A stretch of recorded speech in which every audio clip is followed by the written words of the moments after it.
नमस्कार, आप देख रहे हैं तिवारी भाई, मैं हूं वेद प्रकाश।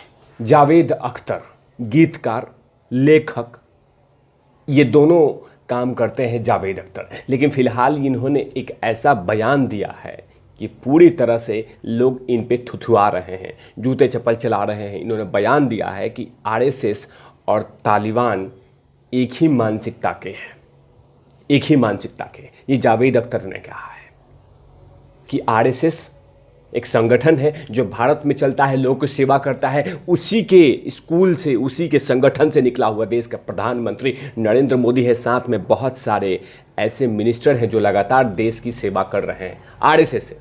लेकिन कंपेयर कर दिया कि हाँ, तालिबान की तरह है।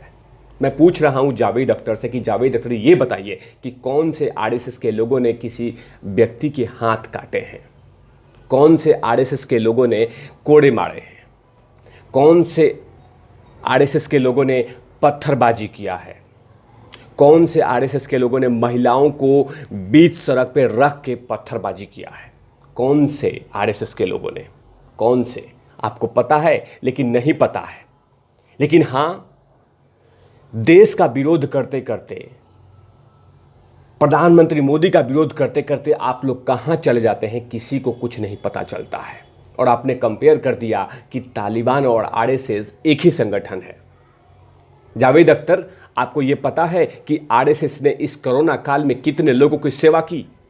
लेकिन आपको पता नहीं होगा, क्योंकि आप लोग जैसे लोग चिलम गांजा फूंक के बैठे रहते हैं, डूबे रहते हैं। और आप कह रहे हैं कि आरएसएस तालिबानी सोच है। उसी आरएसएस संगठन से देश का प्रधानमंत्री नरेंद्र मोदी लगातार दूसरी कार्यकाल कंप्लीट कर रहे हैं। वही आरएसएस स्कूल है जो सबको बोलने का अधिकार देता है। और आप बोल रहे हैं कि आरएसएस तालिबानी है। तालिबानी सोच के बारे में आप जानते क्या हैं? आप जावेद अख्तर क्या जानते हैं? मुझे तो शक है कि आप गीतकार भी हैं और लेखककार भी हैं। अरे हाँ, आपकी कुछ चीज़ें सुपर हिट हो गई होगी, लेकिन मुझे शक है तालिबान को या तो आप करीब से जानते नहीं हैं, इसीलिए इस तरह की भाषा का इस्तेमाल कर रहे हैं। माफ़ कीजिएगा जिस शब्दों का इस्तेमाल मैं आपके लिए कर रहा हूँ। मैं बहुत ज़्यादा आपको रिस्पेक्ट करता था, लेकिन जब से आपका ये दोगला मापदंड या ये दोगला रवैया देख रहा हूँ, तब से मैं आपको अब धोने का प्लान कर लिया है। ये क्या जानते हैं आप आरएसएस के बारे में? कुछ नहीं जानते हैं, कुछ नहीं जानते हैं। आपको जावेद अख्तर, आपको थोड़ा सा भी पता नहीं है आरएसएस के बारे में, थोड़ी सी भी पता नहीं है। केरला में बाढ़ आया, वहाँ पे आरएसएस ने सेवा की। कितने कोरोना काल में लोगों के घर पे जाके पहुंचकर वहां पे उनके अनाज पहुंचाए। ये है आरएसएस का काम। संस्कार देती है आरएसएस। और आप बोल रहे हैं कि तालिबानी सोच। आरएसएस के किस कार्यकर्ता ने कोड़े मारे हैं बीच बाजार में किसी को? आपको पता है? नहीं पता है? लाइए सबूत, दिखाइए कि किस कार्यकर्ता ने किसी को कोड़े मारे हैं, किसका हाथ काटा है, किसको सरेआम लटकाया है, किस महिला को पत्थरबाजी किया है बीच बाजार में रखकर। लेकिन आपने आरएसएस का विरोध करते करते यहां तक पहुंच गए कि जिस संगठन का आपने कंपेयर किया कि उसका नाम सुनते ही लोगों की रूह कांप जाती है। आरएसएस आई तो कितने लोग देश से भाग गए, कितने लोग देश से भाग गए जावेद अख्तर? क्योंकि तालिबान आते आते आपने देखा ना, ये नंगा नाच हो रहा हुआ है वहां पे। लोग वहां पे भाग रहे हैं। कोई हेलीकॉप्टर पर लटक रहा है, कोई हेलीकॉप्टर का चक्का पे पकड़ रहा है, कोई हेलीकॉप्टर का पंखा पकड़ के जा रहा है। क्या आपने देखा ना जावेद अख्तर, या नहीं दिखाई दे रहा है? ये तस्वीरें जो दिखा रही है कि हाँ, ये ये प्लेन पे लोग लटक रहे हैं, चक्के पकड़ रहे हैं, भाग रहे हैं। कैसे भी चाहते हैं कि अफगानिस्तान से भाग जाए। ये तालिबान के आने के बाद आरएसएस जब है यहाँ पे आई, मतलब कि देश के प्रधानमंत्री आरएसएस संगठन से आते हैं। कितने लोग भागे हैं, कितने लोग भागे हैं? लगातार उल्टियां कर रहे हैं और हग रहे हैं अपने मुंह से, हग रहे हैं अपने मुंह से। जिसको मन करता है वो देश के प्रधानमंत्री नरेंद्र मोदी को गाली देता है। किसी को कोई सजा नहीं मिली है। और आप कह रहे हैं तालिबान। आपको कुछ नहीं पता है, आपको कुछ नहीं पता है। आप नरेंद्र मोदी का विरोध करते करते, आरएसएस का विरोध करते करते, देश का विरोध करते करते किसके गोद में सो रहे हैं ये आपको पता ही नहीं चल रहा है। आपको पता ही नहीं चल रहा है कि आप क्या बोल रहे हैं और किससे कंपेयर कर रहे हैं। मुझे शक है कि आप गीतकार भी हैं, आप लेखक भी हैं, फिल्म भी लिखते हैं। मुझे शक है। हाँ, 4-5 इंग्लिश आ जाती है, मुंह से हवा निकाल लेते हैं तो मानते हैं कि मैं बहुत बड़ा टैलेंटेड आदमी हूं। आपको चीज़ें, अगर आपने एक भी आदमी को देखा है आरएसएस के लोगों को कि जो बेल्ट मारता हो,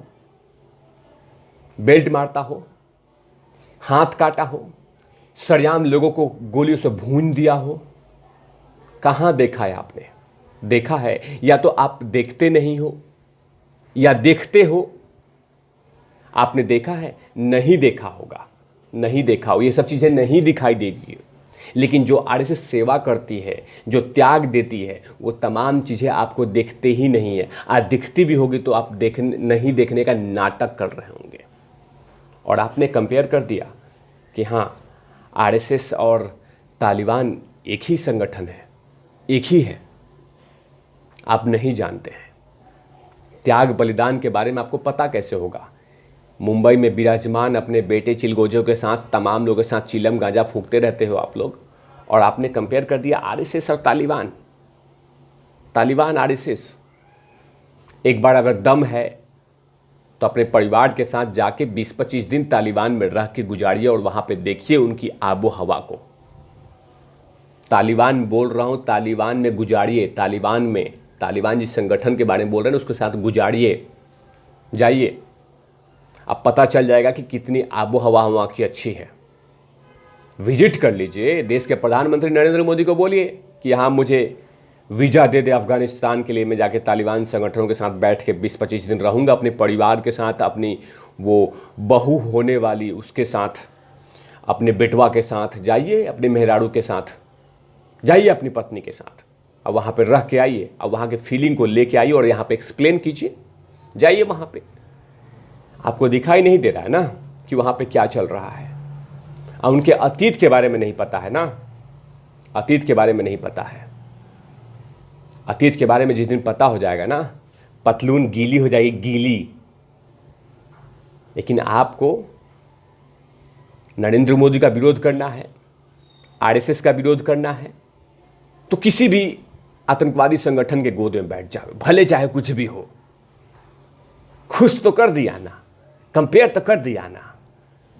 अरे विरोध करना है तो कीजिए। कितने चिलगोजे लोग विरोध कर रहे हैं उनका, कीजिए ना विरोध, शब्दों का विरोध कीजिए, शब्दों का विरोध कीजिए।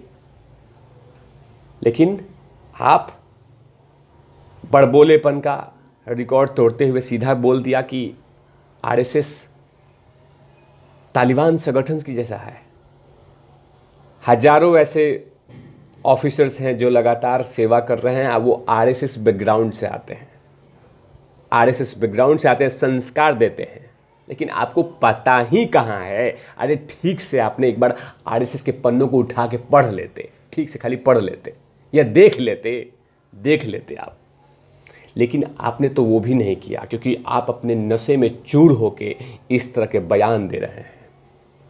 आप इस तरह के बयान दे रहे हैं, आपको कुछ नहीं पता है, कुछ नहीं पता है।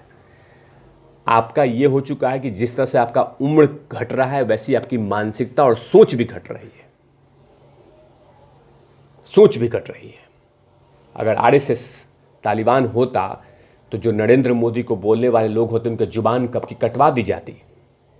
ये सच है, तालिबान का यही सच है ना। अगर नरेंद्र मोदी के कार्यकाल में जो महिलाएं पढ़ती तो उनको कोड़े से मारे जाते। ये तालिबान की सोच है, ना कि आरएसएस की।